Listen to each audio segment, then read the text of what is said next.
Good morning. So today is there's some person. Ay nako.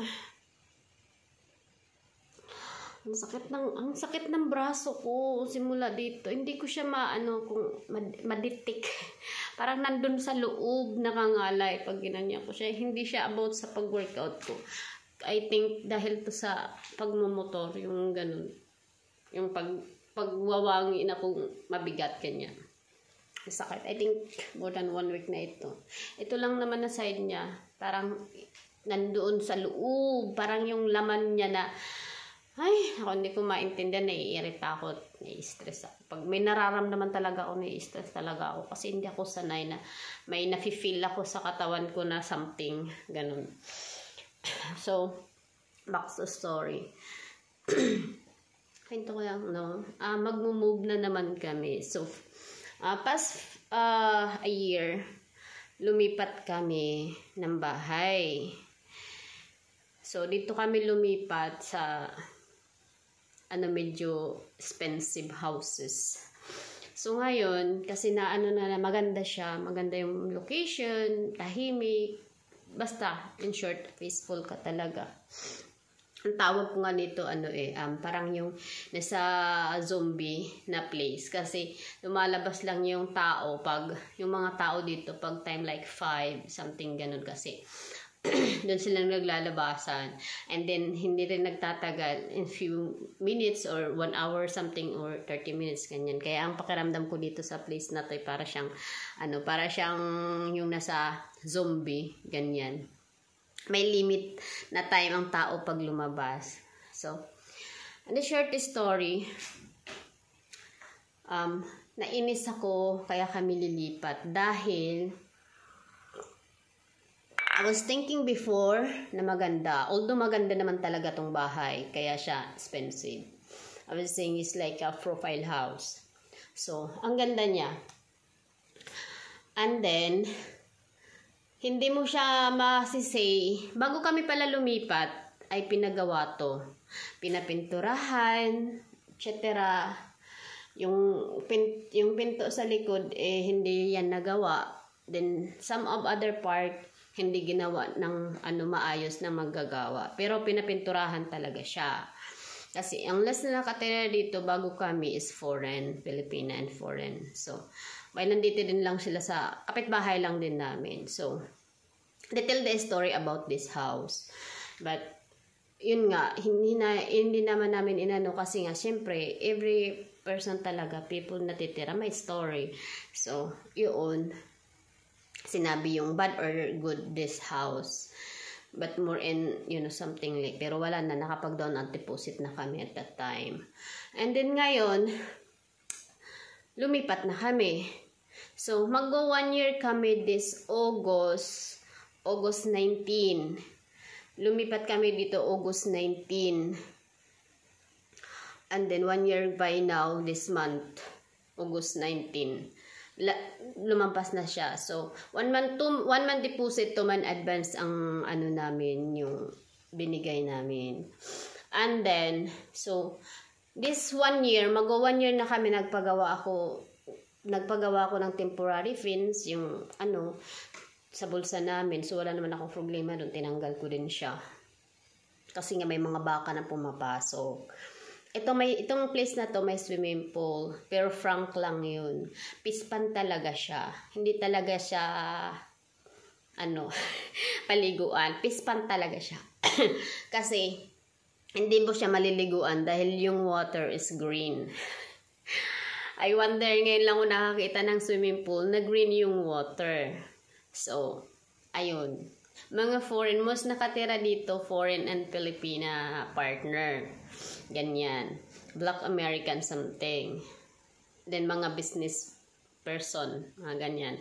So, yun may swimming pool. A monthly due ng ng place na to ay 700. So, yun yung nag-i-include sa buong dito, subdivision. So, yung 700 mo ay useless yun. Yung 700 na include dun yun sa swimming pool. Which is, yung swimming pool naman ay hindi mo magagamit. Gawa nga, kulay green yung water. Dahil siguro mga alien yung nakatira dito sa place na to. So, understand na yun, kaya green yung water.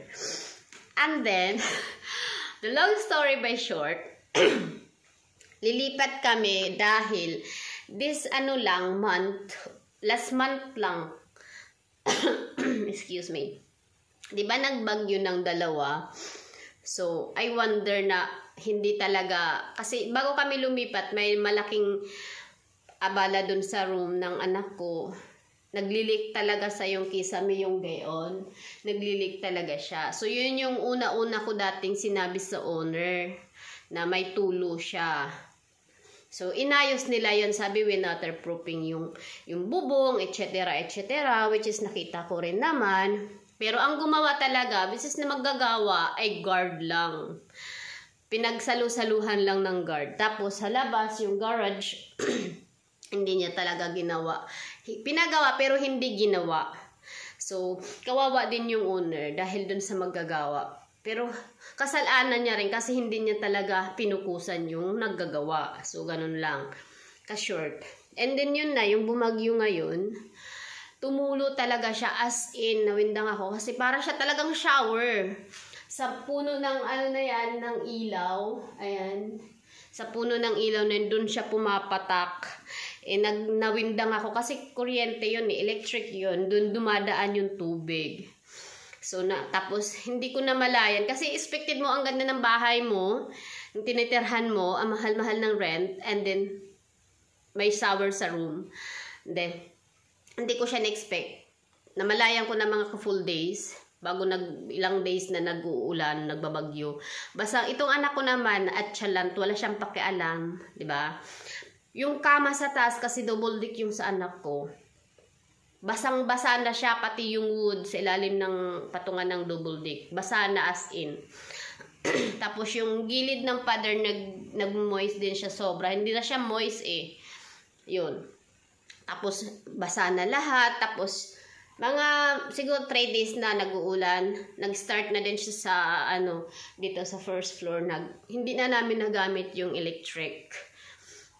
Tapos, nag-message na ako sa owner. Siguro, busy siya kasi. Yun naman, sabi niya, lagi siyang busy. Kasi, nasa other place nga siya. Isa rin siyang alien. Kamag-anak din siya ni Cookie. Gayon. So, minessage ko siya. Then, sabi ko, hindi na nagagamit yung kuryente sa baba. Kasi, tapos yung food. Wala naman kasi tindahan dito. Hindi ka dito. Pag wala kang stock na food sa fridge, or man dyan, magugutom ka or wala kang medicine, madeded arrival ka kasi walang tindahan sa loob. Malayo pa. I think mga 5 to 10 minutes pa bago ka makabili ng food sa Dali. May tindahan dito, close open siya. So, yun. So, hindi namin nagamit yung fridge. Hindi naman, karamihan as in pultang-pultang yung food. Pero hindi mo magamit na nasasayang siya. So, minessage ko siya, 3 days before pa. So, yun yung kinakainisan ko. Nagre-rent ka ng mahal. Inasahan mo na maganda ang bahay na kinuha mo. Pero yun, unexpected. Sabi nga, sa reality ito na yun. So, kaya kami lilipat. So, ngayon, ginamit na natin yung 1 month deposit. May month pa kami sa September, which is, sabi niya, end na daw ng namin. Ang gulo, ayoko makipag-chong-chang sa basta bahala siya. So, yun. So, sino man nililipat sa bahay na to, good luck sa'yo. Ikaw naman ang susunod na may stress. Sana sabihin ng katabi mo ng very good talaga tong house. Although very good naman siya. Good na good siya pag hindi siya naulan. Itong house ay profile house. And then house lang to pag sunny. Pag tag-araw. Pero pag hindi siya tag-araw, like bagyuhin ang panahon, babagyuhin din yung mood mo. Gayon. Kasi ang electric niya, hindi siya, bababa siya ng kusa. Maganda yung electric niya dito. Hindi ka basta-basta matutosted kasi kusa siyang nag-shutdown. Pag na yung tubig sa mga wire, nagbababa na siya. Kaya di ka agad-agad masusunog. Antayin mo na lang pag nakuryente ka. Yun na lang yung kagandahan dun. Yun lang naman.